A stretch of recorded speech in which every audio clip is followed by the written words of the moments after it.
پاکستان کی سڑکیں، چوک چوراہے عاشقان رسول صلی اللہ علیہ وسلم کے خون سے آلودہ ہو چکے ہیں۔ یہود و ہنود بغلیں بجا رہے ہیں اور مسلمانوں کی سحریاں، افطاریاں جنازے اٹھاتے ہوئے گزر رہی ہیں۔ شیلنگ ہو رہی ہے، دھواں اٹھ رہا ہے۔ وہ منظر جو کبھی بیت المقدس میں یہودی اور صہیونی فوجوں کے ہاتھوں امت مسلمہ کی کشت و خون کا منظر تھا، وہ منظر جو ہمیں کشمیر کے اندر انڈین فورسز کی جانب سے نہتے کشمیریوں پر جو ظلم ڈھائے جاتے تھے، وہ منظر ہمیں لاہور، راولپنڈی، کراچی اور دیگر شہروں کے اندر نظر آ رہا ہے۔ کم از کم حکومت وقت کو رمضان المبارک کا ہی حیا کر لینا چاہیے تھا۔ کم از کم لبیک یا رسول اللہ صلی اللہ علیہ وسلم کے مقدس نعرے کا ہی کچھ لحاظ کر لینا تھا۔ بسم اللہ الرحمن الرحیم۔ اللہ اکبر، اللہ اکبر، اللہ اکبر، لبیک لبیک لبیک یا رسول اللہ صلی اللہ علیہ وسلم۔ الحمدللہ رب العالمین، والصلاة والسلام علی رسولہ الکریم وعلی آلہ واصحابہ اجمعین۔ ناظرین، رمضان المبارک کا مقدس مہینہ اپنی رحمتوں، برکتوں اور سعادتوں کے ہمراہ رونق افروز ہو چکا ہے۔ یہ وہ مہینہ ہے ہمارے آقا حضرت محمد مصطفیٰ صلی اللہ علیہ وسلم نے جس کے بارے میں ارشاد فرمایا ہوا شہر المواسات، کہ رمضان ہمدردی کا مہینہ ہے، رمضان مہربانی اور عفو و کرم کا مہینہ ہے۔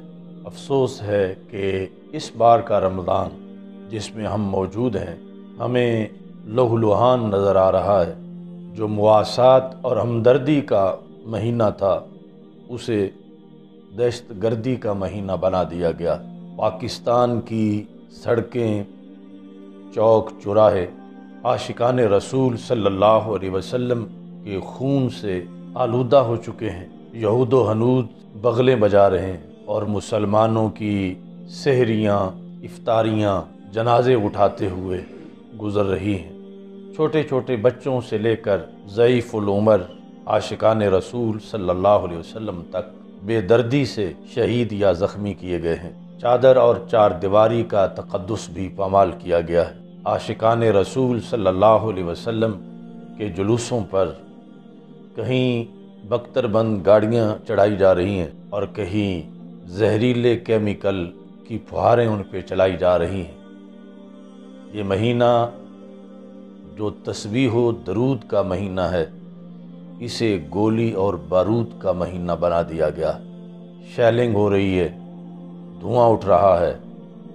وہ منظر جو کبھی بیت المقدس میں یہودی اور صہیونی فوجوں کے ہاتھوں امت مسلمہ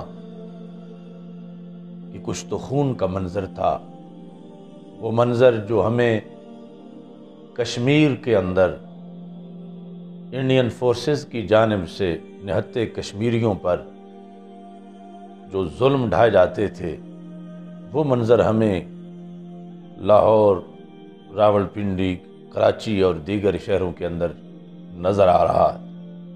کم از کم حکومت وقت کو رمضان المبارک کا ہی حیا کر لینا چاہیے تھا۔ کم از کم لبیک یا رسول اللہ صلی اللہ علیہ وسلم کے مقدس نعرے کا ہی کچھ لحاظ کر لینا تھا۔ سڑکوں پہ دھرنوں میں بیٹھے ہوئے لوگ اور پھر تراویح ادا کرتے ہوئے لوگ، افطار کرتے ہوئے لوگ، ان کے ان مقدس کاموں کو ہی کم از کم دیکھ لیا جاتا۔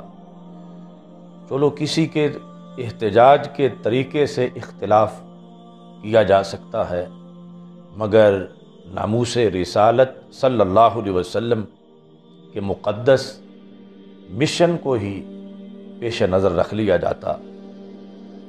کیا اس حکومت کو اتنی خبر نہیں کہ اس ملک کا سواد اعظم اہل سنت و جماعت پہ مشتمل ہے، اور لبیک یا رسول اللہ صلی اللہ علیہ وسلم کی صدائیں یہ اہل سنت و جماعت کی ترجمانی کرتی ہیں۔